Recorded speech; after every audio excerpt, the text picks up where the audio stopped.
Здравейте! Аз малко ще смена темата, ще се върна към историята, откъде започва всичко. Тъй като България се характеризира с благоприятни почвено-климатични условия, които създават добри условия за развитието на земеделието тук. Зеленчукопроизводството и въобще растениевъдството в България са познати още от древността, като са отглеждани предимно луковични кореноплодни култури, краставици, бакла. Траките, наред с животновъдството, са се занимавали и с растениевъдство, което включва зърнени храни, овощни зеленчукови култури.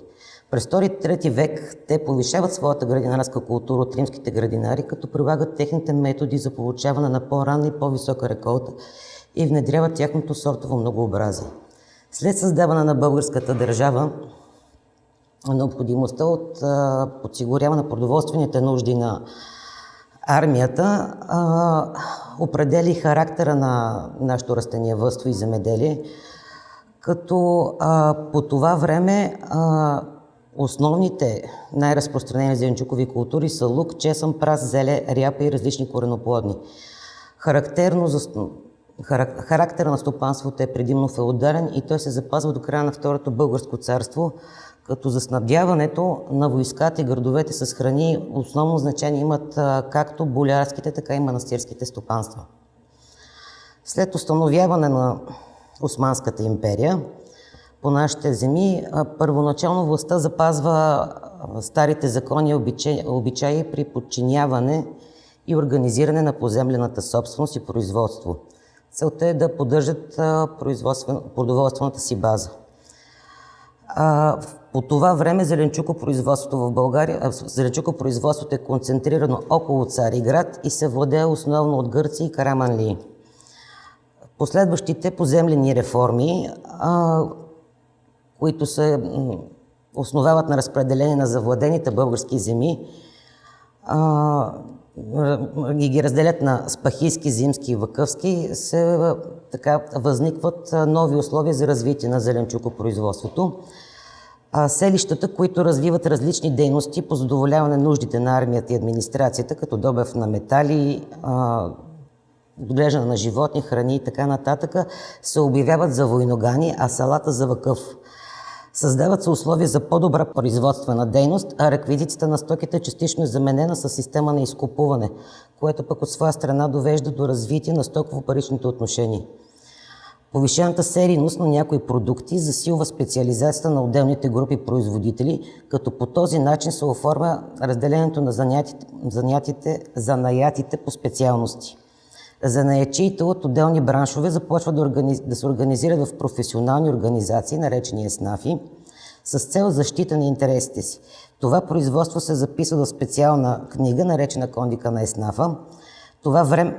Се създава едно временно затишие, което довежда и до стабилизиране на производството. Много от новите градове са разположени в предпланинските региони, където няма условия за интензивно земеделие и поради това зеленчуците са докарвани от равнинните селища в пазарни дни. А в Северна България, градовете в Северна България, стоковото зеленчукопроизводство се развива успоредно и с горбечийското градинарство, което оказа много силно влияние на зеленчукопроизводството в България, развитието му. Въпреки че потреблението на зеленчуци нараства бавно, между зеленчукопроизводителите се появява конкуренция и това налага създаването на градинарски еснафи.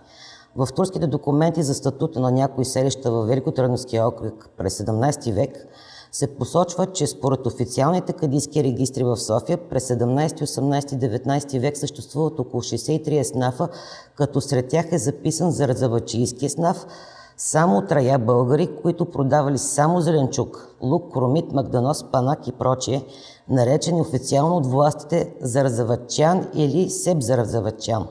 Постепенно в страната ни навлизат културите, пренесени от Америка, като пипер, фасул, домати, картофи. А Захари Стоянов в записките си подчертава, че при своите обиколки с Южна България на много места, в които отсядал, предимно къщи манастири, е хранен с кисело зеле, прас, пипер и други. Развитието на зеленчукопроизводството се характеризира и с съществени регионални различия. В равнинните райони, като Тракийската низина и Дунавската равнина, условията за напояване и пазарна реализация благоприятстват за по-интензивно производство. В Северна България, особено в Великотърновския регион, се утвърждава така нареченото горбичийско градинарство. Това са сезонни работници, които напускат родните си села, за да работят в други региони на страната и дори в чужбина, което допринася за разпространението на професионални умения и нови агротехнически практики. Планинските и предпланинските райони, поради ограничените си обработваеми площи, разчитат предимно на снабдяване от равнинните селища. До края на 18 век някои стопани са принудени да работят на групи, наричани дружини, за да изпълняват своите войнушки дружините са подчинени на определена иерархия, подобно на други занаятчийски задруги, основани предимно на принципа на близкото роднинство и старшинство на майстора. С разширяване на горбичийското градинарство, което съвпада с бързото нарастване на населението в градовете, възниква и нуждата от организиране на повече и по-многобройни градински задруги в условията на конкуренция с местни градинари.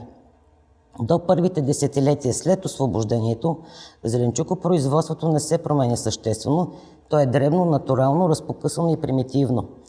Производството се концентрира около градовете и е силно зависимо от напояването. Използват се примитивни водочерпни съоръжения, като кофа, окачена на дълъг прът с противотежест, което се ползвало за напояване на малки площи, или градински долапи, кладенци и отклонения на речни води.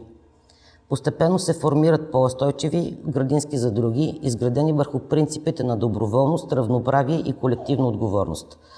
Успешното зеленчукопроизводство изисква сериозен начален финансов ресурс и той започва да се събира за другите, като всеки съдружник, наречен гидик, го предал под формата на основен капитал. А това от своя страна увеличава и заинтересоваността от крайния резултат от страна на всички участници в процеса.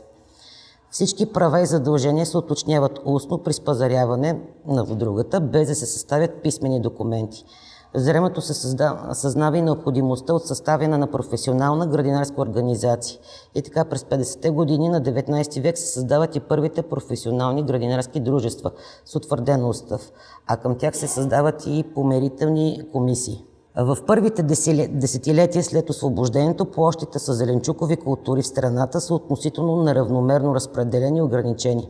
Най-голяма концентрация има в Великотърновския окръг, около 11 200 декара, които изпреварват дори Пазарджишко, Шуменско, Разградско. Като основна причина за това се смята и липсата на познания за отглеждане на ранни зеленчукови култури, който от своя страна да спре вноса на такъв от Цариград. Зеленчукопроизводството в градовете от Северна България се развива, както казахме, под силното влияние на градинарската миграция, която позволява на зеленчукопроизводителите да повишат своята култура, да проучват и прилагат различни високопроизводителни агротехники и мероприятия, да изграждат градинарско майсторство под комбинираното влияние на домашното градинарство от Средиземноморието и Средна Европа. Увеличаване на производството на пресни зеленчуци и въвеждането на други интензивни култури изисква и засилване на организаторската роля на държавата, чрез създаване на съответните институции. Така през 1900 година Министерството на търговията и земеделието издава окръжно до директорите на държавните и земеделски училища, с което ги задължава да въведат обучение по зеленчукопроизводство и градинарство. След като се обособява като самостоятелно Министерство на земеделието и държавните имоти, започва и организиране на подвижни земеделски училища, така наречените катедри, овощни, лозови разсадници, земеделски конкурси и изложби. Отпускат се помощи за производителите и се раздават безплатни семена от новите сортове и култури с оглед насърчаване на тяхното отглеждане. В този период започва издаването на списание «Градинарство», много брошури по конкретни теми и въпроси. Фактор за увеличаване на зеленчукопроизводството е и тяхната преработка, като в периода в страната все още няма създадени големи консервни предприятия.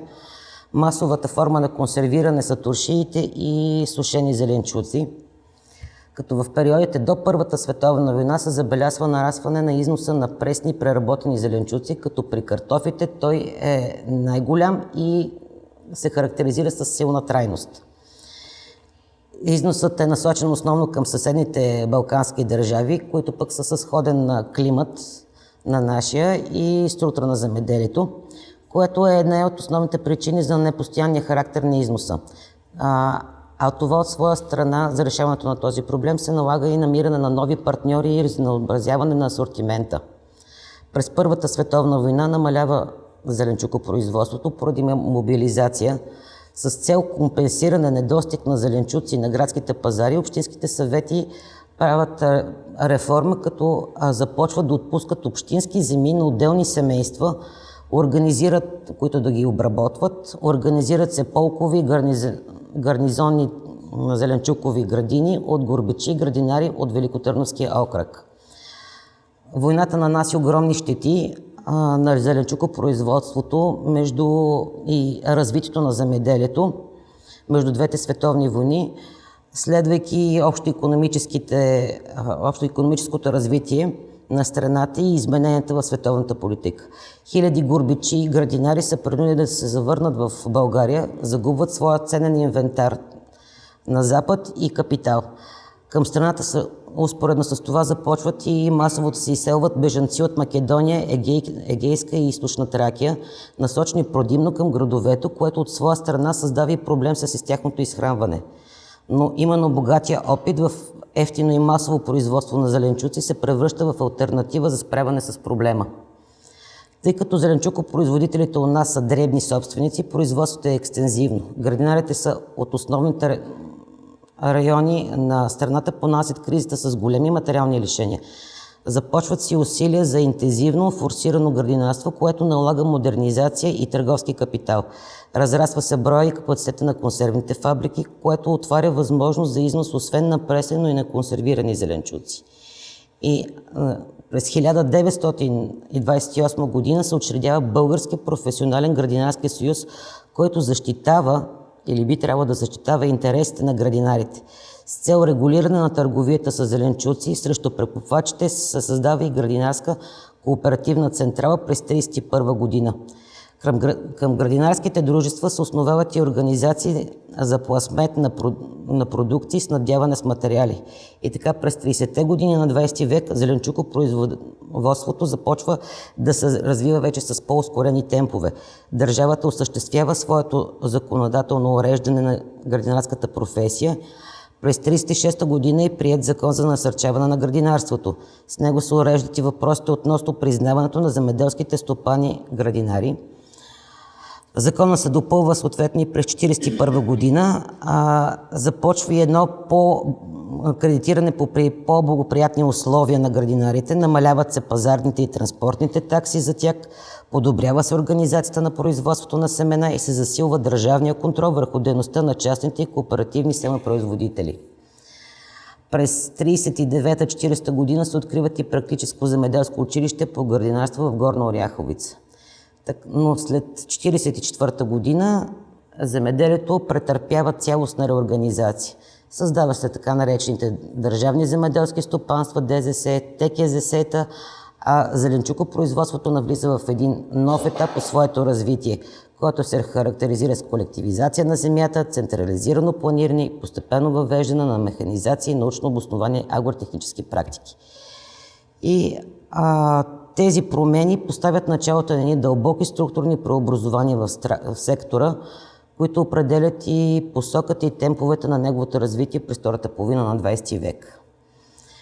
Като обобщение можем да кажем, че развитието на зеленчукопроизводството в България до средата на 20 век е резултат на взаимодействието както на природните условия, социално-икономическите промени, така и на натрупания професионален опит, който постепенно се оформя сектора като значима част от нашето земеделие.